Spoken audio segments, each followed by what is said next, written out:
সংবাদে আপনাদের সঙ্গে আছি আমি আনোয়ারুল আলম। বিএনপি চেয়ারপারসন ও সাবেক প্রধানমন্ত্রী বেগম খালেদা জিয়ার শারীরিক অবস্থা বর্তমানে স্থিতিশীল রয়েছে, তবে তাকে যুক্তরাষ্ট্রে নেওয়ার বিষয়ে এখনও কোনো সিদ্ধান্ত হয়নি বলে জানিয়েছেন খালেদা জিয়ার ব্যক্তিগত চিকিৎসক ও বিএনপির স্থায়ী কমিটির সদস্য AZM জাহিদ হোসেন। স্থানীয় সময় বৃহস্পতিবার বিকেলে লন্ডনে সাংবাদিকদের এসব কথা বলেন তিনি। মেডিকেল বোর্ড সার্বিক পরীক্ষা নিরীক্ষার পরবর্তীতে এটি আমাদেরকে বা ওনার পরিবারের সদস্য ব্যবস্থায় পরবর্তী চিকিৎসা কী ধরনেরভাবে কোথায় করা যাবে এবং সেই চিকিৎসার কী পদ্ধতি অনুসরণ করা হবে। দেশকেও যদি পরে কোথাও নিয়ে যেতে হয় কোনো কারণ প্রয়োজন, সেখানকার চিকিৎসকরা যদি বলে, তো আর আমরা চাইলেই হবে না, নির্ভর করবে মেডিকেল বোর্ডের সদস্যরা কী ধরনের মতামত দেয়। কক্সবাজারের টেকনাফে রোহিঙ্গা ক্যাম্পে ভয়াবহ অগ্নিকাণ্ডের ঘটনা ঘটেছে। এতে দগ্ধ হয়ে আয়েশা সিদ্দিকা নামের ৬ বছরের এক শিশু মারা গেছে। সে ২৬ নম্বর ক্যাম্পের ইব্রাহিমের কন্যা। আগুনের ঘটনায় আহত হন অন্তত ৫ জন। এছাড়া শতাধিক বসতঘর ও স্থাপনা পুড়ে গেছে। বৃহস্পতিবার রাত ১০টার দিকে টেকনাফের হিলার মৌচুনি ২৬ নম্বর ক্যাম্পের G2 ব্লকে এই ঘটনা ঘটে। পুলিশ ও স্থানীয়রা জানান, রাত ১০টার দিকে ক্যাম্পের একটি ঘরে প্রথমে আগুন লাগে। মুহূর্তেই তা আশপাশে ছড়িয়ে পড়ে। ধোঁয়ায় আচ্ছন্ন হয়ে পড়ে চারপাশ। খবর পেয়ে ফায়ার সার্ভিসের ৪টি ইউনিট এবং রোহিঙ্গা বাসিন্দাদের ১ ঘন্টার চেষ্টায় আগুন নিয়ন্ত্রণে আসে।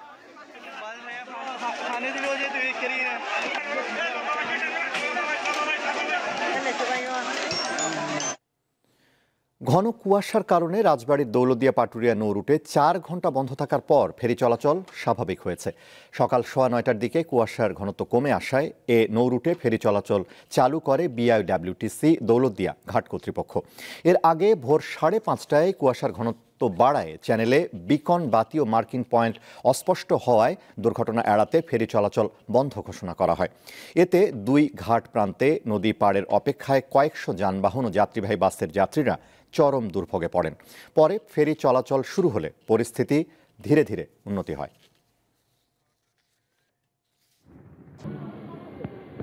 কিন্তু শীতের সময়ে এই যে কুয়াশার কারণে আমাদের যে ভোগান্তিটা, এর একটা স্থায়ী উপায় চাই। কুয়াশা হলেই ফেরি বন্ধ হয়ে যান, ফেরি যাতে চলে, কুয়াশা কাটার জন্য কি কোনো লাইট আবিষ্কার হয় না আমাদের দেশে? গাজীপুরে প্রতি বছরের মতো এবারও হয়ে গেল প্রায় ২৫০ বছরের প্রাচীন জামাই মেলা। শুকিয়ে যাওয়া বিলের পাশে বসা এই মেলার দোকানগুলোতে সাজিয়ে রাখা হয় বিভিন্ন ধরনের মাছ। এলাকার কোন জামাই কত বড় মাছ কিনলো তা নিয়ে চলে প্রতিযোগিতা। গাজীপুরের কালীগঞ্জ উপজেলার বিনিরাইল গ্রামে প্রতি বছর পৌষ সংক্রান্তিতে বসে প্রাচীনতম জামাই মেলা। এতে মাছ ছাড়াও আসবাবপত্র, খেলনা, মিষ্টিসহ নানা পণ্য পাওয়া যায়। মেলায় সামুদ্রিক চিতল, বাঘা আইড, বোয়াল, পাবদা, গলদা চিংড়ি, বাইম, রূপচাঁদার পাশাপাশি স্থান পায় নানা রকমের সামুদ্রিক ও দেশি মাছ। মেলায় চলে হাকডাক ও দরদাম। ছোট থেকে শুরু করে পাওয়া যায় ৩০ থেকে ৪০ কেজি ওজনের মাছও। এছাড়াও থাকে প্রায় ১০০ কেজি ওজনের সামুদ্রিক পাখি মাছ।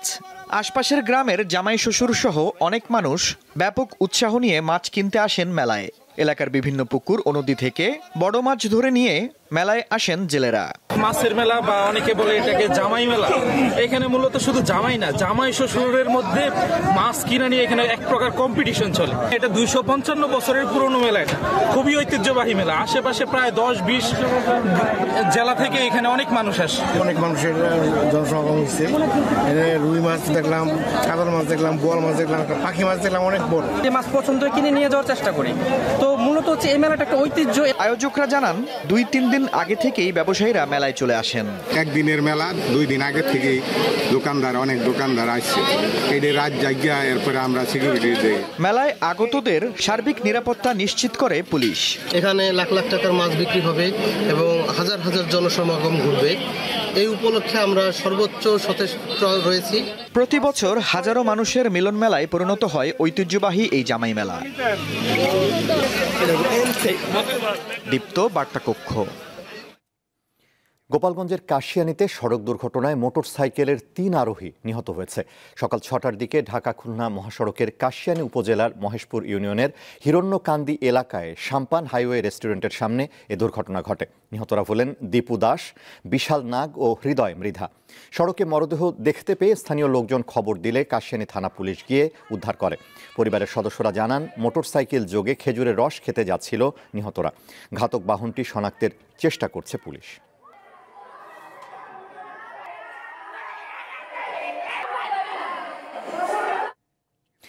এবার থাকছে উদ্দীপ্ত যা কিছু ভালো ও উদ্দীপনার।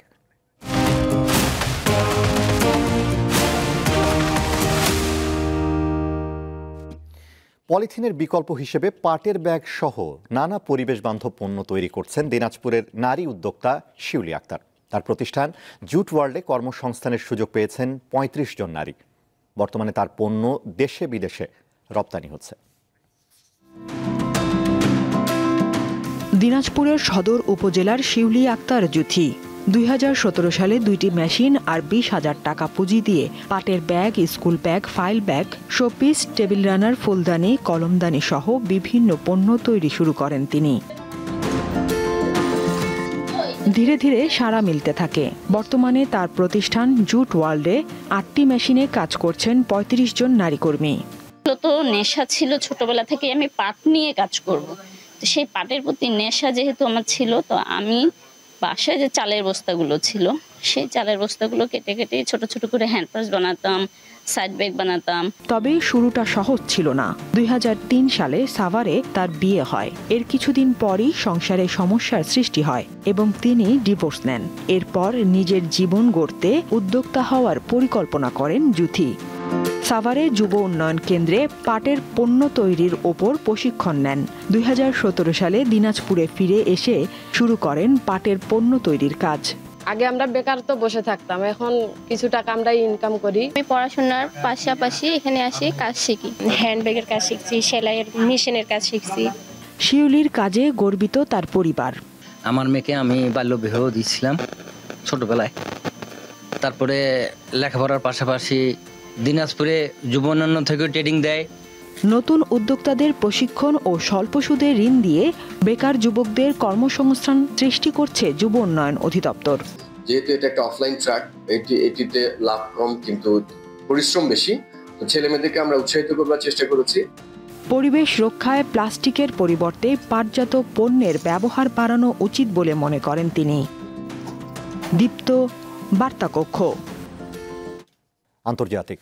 ভারত ও যুক্তরাষ্ট্র দ্রুত সময়ের মধ্যে বাংলাদেশের নির্বাচন চায় বলে মন্তব্য করেছেন দিল্লিতে নিযুক্ত যুক্তরাষ্ট্রের রাষ্ট্রদূত এরিক গারসেত্তি। স্থানীয় সময় বৃহস্পতিবার ভারতীয় সংবাদ মাধ্যম WION-কে দেওয়া এক সাক্ষাৎকারে তিনি বলেন, গণতন্ত্র নির্বাচন বাংলাদেশে নতুন অধ্যায় খুলতে সহায়ক হবে। আরও বলেন, শান্তিপূর্ণ দক্ষিণ এশিয়ার জন্য ভারত ও যুক্তরাষ্ট্র একক নীতিতে বিশ্বাস করে। এই মুহূর্তে সবচেয়ে ঘনিষ্ঠ হয়ে ভারত ও যুক্তরাষ্ট্র কাজ করছে বলেও মন্তব্য করেন এরিক। বাংলাদেশে সংখ্যালঘু প্রসঙ্গে প্রশ্নের জবাবে তিনি বলেন, বাংলাদেশ বা পৃথিবীর অন্য কোনো দেশেই ধর্মীয় সংখ্যালঘুরা যেন কখনোই নির্যাতনের শিকার না হন।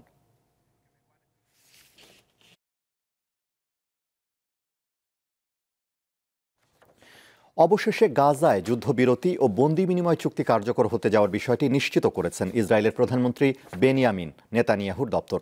যদিও এর আগে হামাসের বিরুদ্ধে শেষ মুহূর্তে চুক্তির শর্তে রদবদলের অভিযোগে চুক্তি অনুমোদনের ভোটাভুটির আয়োজন পিছিয়ে দেন নেতানিয়াহু। নতুন বিবৃতি অনুযায়ী স্থানীয় সময় শুক্রবার নিরাপত্তা বিষয়ক মন্ত্রিসভার বৈঠক ডেকেছেন প্রধানমন্ত্রী। সেখানে চুক্তির অনুমোদনের উপর ভোট গ্রহণ করা হবে। এদিকে গাজায় যুদ্ধবিরতি ঘোষণার পরও হামলা অব্যাহত রেখেছে ইসরায়েল। নতুন করে চালানো হামলায় অন্তত 87 ফিলিস্তিনি প্রাণ হারান। গাজার স্বাস্থ্য মন্ত্রণালয় জানায়, নিহতদের মধ্যে 21 জন শিশু রয়েছে।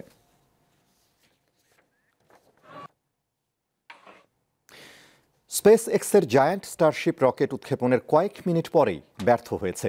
এলন মাস্কের কোম্পানির কর্মকর্তারা জানান, স্থানীয় সময় বৃহস্পতিবার টেক্সাস থেকে উৎক্ষেপণের পরই সমস্যা দেখা দেয়। পরে রকেটের উপরের দিকের অংশ ভেঙে হারিয়ে যায়। কিন্তু সুপার হেভি বুস্টারটি পরিকল্পনা অনুযায়ী তার লঞ্চ প্যাডে ফিরে আসতে সক্ষম হয় বলেও জানান কর্মকর্তারা। স্পেস এক্স সামাজিক যোগাযোগ মাধ্যমে জানায়, কেন বারবার পরীক্ষা সফল হচ্ছে না তা তারা খতিয়ে দেখছেন। সোশ্যাল মিডিয়ায় ভাইরাল হওয়া কিছু ফুটেজে দেখা যায় রকেটটি আগুনে পুড়ে যাচ্ছে, যা হাইতির রাজধানী পোর্ট ও প্রিন্সের আকাশে কমলা রঙের আলোর বল তৈরি করে।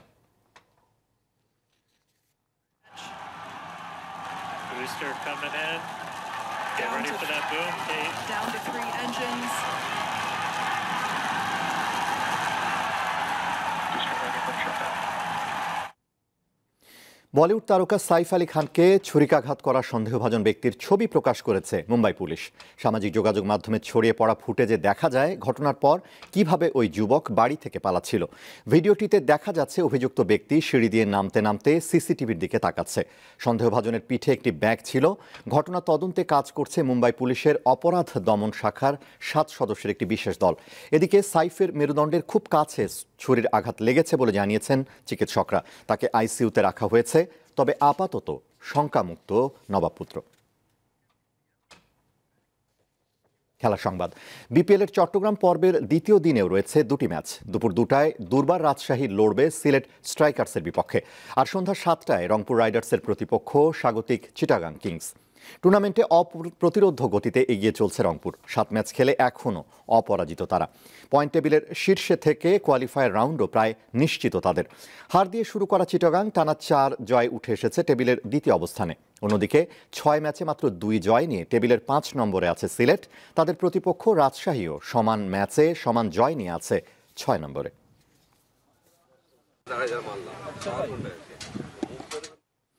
বাংলাদেশ ক্রিকেট বোর্ড বিসিবির সঙ্গে চুক্তির মেয়াদ এখনও 1 বছরের বেশি সময় বাকি রয়েছে। তবে তার আগেই জাতীয় ক্রিকেট দলের সহকারী কোচের চাকরি ছাড়লেন নিক পোথাস।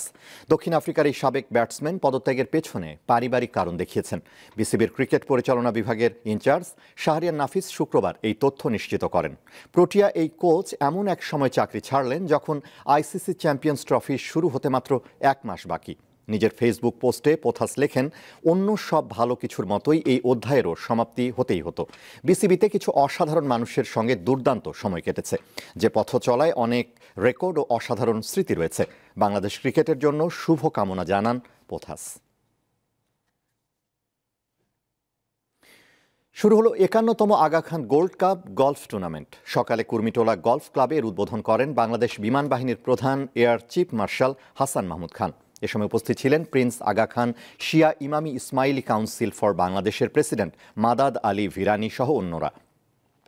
টুর্নামেন্টে বাংলাদেশে অবস্থিত কূটনৈতিক সম্প্রদায়ের প্রতিনিধি সহ দেশের অন্তত 500 গলফার অংশগ্রহণ করছেন। শনিবার বিকেলে টুর্নামেন্টের পুরস্কার বিতরণী অনুষ্ঠান হবে কুর্মিটোলা গলফ ক্লাবে।